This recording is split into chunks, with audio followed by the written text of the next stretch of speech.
اعوذ باللہ من الشیطان اللعین الرجیم بسم اللہ الرحمن الرحیم۔ ایک شخص حضرت علی کے سامنے استغفار کیا اور کہا استغفر اللہ، تو آپ نے فرمایا اتدری ما الاستغفار، اے شخص کیا تم جانتے ہو کہ استغفار کیا ہوتے ہیں؟ پھر آپ نے خود فرمایا الاستغفار درجۃ العلیین وہو اسم واقع علی ستۃ معان۔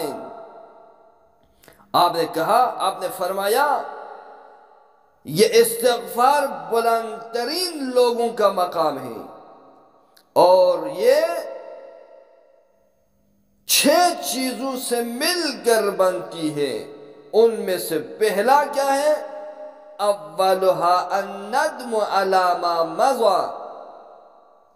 استغفار کی پہلی شرط ماضی پر شرمندگی، اپنی گزشتہ خطاؤں پر نادم ہونا ہے، اور دوسری شرط استغفار میں آئندہ گناہ و معصیت نہ کرنے کا محکم ارادہ کرنا ہے، اور تیسری شرط یہ ہے کہ ان تؤدی الی المخلوقین حقوقہم، کہ مخلوقات خدا کے حقوق کو ادا کرنا ہے۔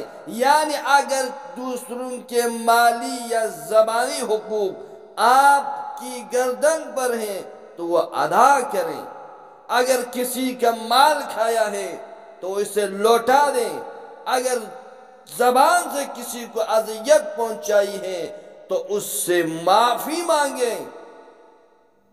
اور چوتھی شرط استغفار کی یہ ہے کہ جو واجبات آپ نے ادا نہیں کیے ہیں ان کو پورا طور پر انجام دیں۔ اور 5ویں شرط استغفار کی یہ ہے جو گوشت مال حرام سے اگا ہے اسے عبودیت اور بندگی سے پگھلا دینا، یہاں تک کہ کھال ہڈیوں سے چپک جائیں اور نیا گوشت پیدا ہو جائیں۔ 6 اور آخری شرط استغفار کی یہ ہے کہ جسم کو ویسے ہی اطاعت کا مزہ چکھاؤ جس طرح اسے معصیت اور گناہ سے لطف اندوز کیا ہے۔ تو یہ پتہ یہ چلا کہ استغفار فقط ایک زبانی اور کلامی ورد نہیں ہے، بلکہ استغفار عمل ہے، ان 6 افعال کے نتیجے کا نام ہے جو ہم نے ابھی بیان کیا۔ یعنی 6 چیزیں مل کر استغفار کو وجود ادا کرتی ہیں، وگرنہ عمل کے بغیر زبانی جتنا چاہیں استغفر اللہ کہتے رہیں، وہ ورد ہوگا لیکن استغفار نہیں ہوگا۔